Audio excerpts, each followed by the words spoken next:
இயேசுவில் பிரியமான சகோதர சகோதரிகளை, ஆரோக்கியனுடைய அன்பு பிள்ளைகளை அனைவரும் சொல்வோம். இயேசுவுக்கே புகழ், இயேசுவுக்கே மகிமை, இயேசுவுக்கே நன்றி, இயேசுவின் ரத்தம் ஜெயம், மரியே வாழ்க.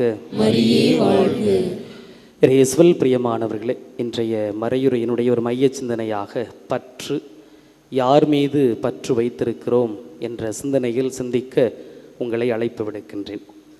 இந்த வருடம் தவக்காலத்தை பிப்ரவரி 18ஆம் தேதி 2026 தொடங்கினோம். ஏறக்குறைய இன்று இந்த தவக்கால பயணத்திலே, ஆன்மீக பயணத்திலே 43வது நாள். புனித வாரத்தில் நாம் பயணம் செய்து கொண்டிருக்கின்றோம். வருகின்ற 3 நாட்கள், புனித வியாழன், புனித வெள்ளி, புனித சனி, நம்முடைய ஆன்மீக வாழ்வில் மிக முக்கியமான ஒரு நாள். சற்று சிந்தித்து பார்ப்போம். ஒவ்வொருவரும் தனிப்பட்ட விதத்திலே, குழு குழுவாக அல்ல, தனிப்பட்ட விதத்திலே ஒவ்வொருவரும் சற்று சிந்தித்து பார்ப்போம். கடவுளோடும் சக மனிதனோடும், ஏன் என்னோடும், கடவுளோடும் சக மனிதனோடும் என்னோடும்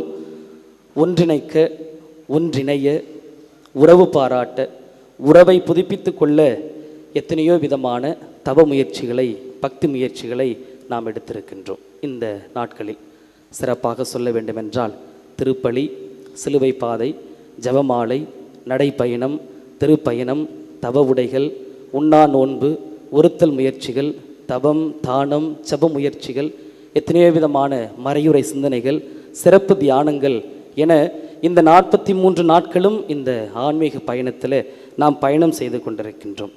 இவை அனைத்தும், இந்த ஆன்மீக காரியங்கள் அனைத்தும் நம்மிடத்திலே மாற்றத்தை கொண்டு வந்திருக்கின்றதா அல்லது ஏமாற்றத்தை கொண்டு வந்திருக்கிறதா என்று சிந்திக்க வேண்டும். நம்மிடத்திலே மாற்றத்தை கொண்டு வந்திருக்கிறதா அல்லது ஏமாற்றத்தை கொண்டு வந்திருக்கிறதா என்று தனிப்பட்ட விதத்திலே நாம் சிந்தித்து பார்க்க அழைக்கப்படுகின்றோம். என்ன மாற்றம் அல்லது எதில் மாற்றத்தை கொண்டு வந்திருக்க வேண்டும்? நம்முடைய சிந்தனையில் மாற்றத்தை கொண்டு வந்திருக்கின்றதா? நம்முடைய வாழ்க்கையில் மாற்றத்தை கொண்டு வந்திருக்கின்றதா? அல்லது பாவ வாழ்விலிருந்து புண்ணிய வாழ்விற்கு மாற்றத்தை கொண்டு வந்திருக்கின்றதா என்று தனிப்பட்ட விதத்தில் ஒவ்வொருவரும் சிந்தித்து பார்க்க அழைக்கப்படுகின்றோம். நம்ம ஊரில் எல்லாம் திருவிழா கொண்டாடுவோம். அந்த திருவிழா சமயத்தில் பார்த்தோம் அப்படின்னா, திருவிழாவுக்கு முன்னாடி கொடியேற்றம், தேரெல்லாம் எடுப்போம். அப்போ என்ன பண்ணுவோம்னா, ஒரு வாரத்துக்கு முன்னாடியே அந்த தேர் கொட்டகையை திறந்து தேர், அந்த கொடிமரம் எல்லாவற்றையும் எடுத்து என்ன பண்ணுவோம் அப்படின்னா, நல்ல ஒட்டரை அடித்து தண்ணி ஊற்றி கழுவி எல்லாத்தையும் ரெடி பண்ணுவோம். ரெடி பண்ணி திருவிழாவெல்லாம் கொண்டாடுவோம். திருவிழா கொடியேற்றி தேரெல்லாம் எடுத்து முடிச்சுட்டு கொடியெல்லாம் இறக்கிட்டு அடுத்த நாள் என்ன பண்ணுவோம்னா, மறுபடியும் அந்த கொடிமரத்தை எல்லாம் இறக்கி நல்லா பார்ட்டாக பிரித்து தேரெல்லாம் எடுத்துட்டு கொண்டு போய் அந்த தேர் கொட்டகையிலே உள்ளே வச்சு என்ன பண்ணுவோம், ஷட்டரை நல்லா போட்டு மூடி அடைச்சிருவோம். அதுக்கப்புறம் அதை எப்போ எடுப்போம், அந்த கொடிமரத்தையும் அந்த தேரையும் எப்போ எடுப்போம்? அடுத்த வருஷம் திருவிழா வருது பார்த்தீங்களா, ஒரு வாரத்துக்கு முன்னாடி அந்த ஷட்டரை திறக்குவோம். கர்ன்னு சத்தம் வரும். இருந்தாலும் ஆயிலெலாம் போட்டு அந்த ஷட்டரை மேலே தூக்கி மறுபடியும் அந்த கொடிமரத்தையும் தேரையும் வெளியில் எடுத்து சுத்தம் பண்ணி திருவிழா கொண்டாடுவோம். ஏன் சொல்கிறேன் அப்படின்னா, இந்த நீண்ட நெடிய ஏறக்குறைய 1.5 மாதம் இந்த தவக்கால பயணத்தில் நிறைய ஆன்மீக முயற்சிகள் எல்லாம் நாம் செய்திருக்கின்றோம். ஈஸ்டர் இன்னும் 4 நாள் இருக்குது. அது முடித்த பிறகு என்னுடைய தவ முயற்சிகள், நான் இந்த தவ முயற்சியின் வழியாக கற்றுக்கொண்ட புண்ணியங்கள், இந்த தவ முயற்சியின் வழியாக கடவுளோடும் சக மனிதனோடும் நெருங்கி வந்த அந்த உறவுகளை எல்லாம் ஈஸ்டர் முடிஞ்சோன்னு குட் பை டாட்டா அப்படின்னு சொல்லி மூடி வச்சுட்டு, அடுத்த வருஷம் தவக்காலம் வரட்டும், அந்த 40 நாள் நான் நல்லவனாக இருந்துடுறேன், அந்த 40 நாள் நான் கடவுள்கிட்ட நெருங்கி வர்றேன், அந்த 40 நாள் சக மனிதனோடு சமாதானமாக இருக்கிறேன் அப்படின்னு மூடி வச்சிடாமல் எல்லா நாளும் இந்த தவக்காலத்தில் நாம் பெற்றுக்கொண்ட அனுபவங்களை எல்லாம் தொடர்ந்து நாம் வாழ்வாக்க நாம் அழைக்கப்படுகின்றோம். பிரியமான சகோதர சகோதரிகளே, தவக்காலத்தினுடைய இந்த நாட்களில், இந்த முத்தாய்ப்பான நாட்களில் இன்றைய நற்செய்தி வாசகம் யார் மீது நாம் பற்று வைத்திருக்கிறோம் என்ற ஒரு கேள்வியை கேட்கின்றது. இன்று புனித வாரத்தினுடைய புதன்கிழமை. இன்றுதான் இயேசு பெத்தானியாவில் தங்கி தன்னுடைய பாடுகளுக்காக அவர் தயார் செய்து கொண்டிருக்கின்ற ஒரு நேரம். அதோடு கூட யூதாசு இன்று இயேசுவை எப்படி காட்டி கொடுக்கலாம் என்று சொல்லி அவன் திட்டம் தீட்டி கொண்டிருக்கின்ற நாளும் இதுதான். பிரியமான சகோதர சகோதரிகளே, யூதாசிடம் இருந்தது பணவெறி. யூதாசிடம் இருந்தது பணவெறி. பணம் தன்னிலே நல்லதுதான், பணம் தன்னிலே நல்லதுதான், அது வாழ்விற்கு அடிப்படை தேவை. ஆனால் ஒன்றை மட்டும் நாம் யோசித்து பார்க்க வேண்டும்.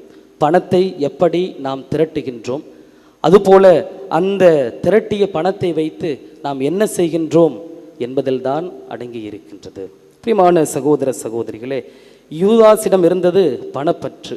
அந்த பணப்பற்று அந்த குரு பற்றையே அழித்து விட்டது என்று தான் சொல்ல வேண்டும். அந்த பணப்பற்று இயேசுவாகிய அந்த குரு பற்றையே அழித்து விட்டது. பிரியமான சகோதர சகோதரிகளே, பணத்தின் மீது ஆசை வந்துவிட்டால், பணத்தின் மீது ஆசை வந்துவிட்டால் அது நீதி, உண்மை முதலியவற்றை மட்டுமல்ல, கடவுளையும் காட்டி கொடுத்துவிடும்.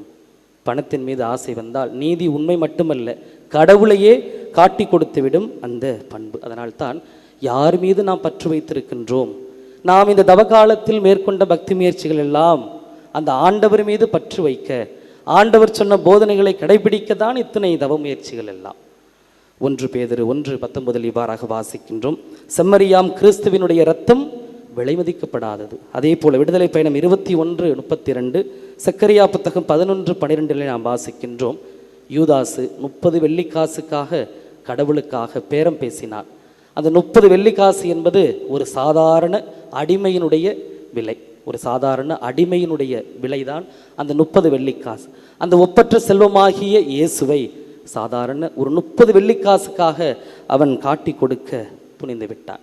அவர் அடிமைதான், அவர் கடவுளாய் இருந்தும் நமக்காக மனித வடிவை ஏற்றார். இப்பொழுது நம்முடைய பாவத்திற்காக அடிமையாக தன்னையே அவர் கையளிக்கின்றார். பிரியமான சகோதர சகோதரிகளே, லூக்கா நற்செய்தி அதிகாரம் 16:13 இவ்வாறாக வாசிக்கின்றோம். லூக்கா 16:13, எந்த வேலையாலும் 2 தலைவர்களுக்கு பணிவிடை செய்ய முடியாது. எந்த வேலையாலும் 2 தலைவர்களுக்கு பணிவிடை செய்ய முடியாது.